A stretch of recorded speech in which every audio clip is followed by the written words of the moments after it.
Mambo vipi guys? Katika video leo tutakwenda kuangalia jinsi ya kuweza kusolve zero views katika YouTube ama views wachache kwenye YouTube. Utakuta uko na subscribers wengi lakini issue ya kupata views inakuwa changamoto. So kupitia video hii unakwenda kuangalia jinsi ya kufix kupata views hao wachache na kuweza kuboost channel yako ili kuweza kufika mbali.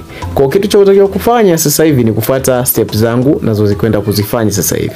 Cha kwanza unatakiwa kwenda kucopy link ya video, anatumia video yako moja miongoni mwa video zako kwenye channel ili kuweza kupata views. So utaingia katika YouTube Studio, halafu nitakwenda kuchagua video yangu moja. So hapa kwenye YouTube Studio nitakuja kuclick sehemu ya content. Baada ya sehemu ya content, let's say nitahitaji ni boost hii video inaitwa Droid VPN. Nita share video, halafu nitachagua sehemu hii ya copy link, copy hii link. Baada ya hapo nitatoka upya. Unatakiwa kuingia katika application ama internet browser ya Chrome katika simu yako kama hapa. Utakwenda kuandika online comment picker. Okay, utaandika online comment picker, utafungua hii ya kwanza, hii link ya kwanza.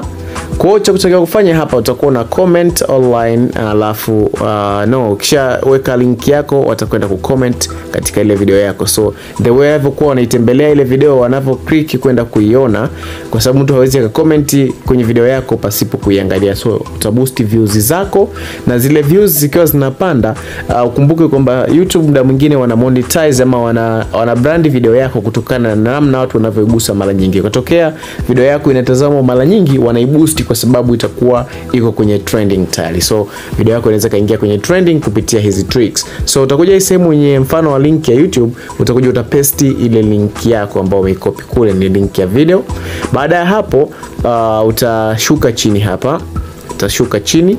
Kwa kuwa hivi sisi tunatumia free version, hatutakiwi kugusa hivi vya hapa chini, kuduplicate user kufanyaje, tutaachana navyo. Baada ya hapo hapa chini nakwambia show random names, utachana na hapo.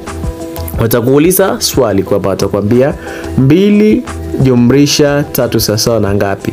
Jibu utakwenda kujibu hapo. So sio kila swali linakuja na mfano huu kwamba itakuuliza 2 jumlisha 3. Hapana. Sasa sisi tutakwenda kuweka jumla hapa kwenye box sawa na 5.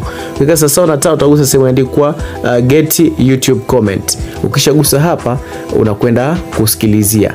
Anakuambia amount of comment. Hapa sasa hivi inakwenda kugenerate his comment ili uweze kuziona kule nani na nani ambao wamecomment katika account yako. So katika hii dashboard hapa chini pia ukiangalia kwenye hii link, watakwenda kukuonyesha mfano wa zile comment ambazo zimekuwa generated katika hiyo account yako. So ile video itakwenda kuwa boosted kwa namna hiyo, kwa sababu watu watakuwa wanakwenda wengi kuiclick.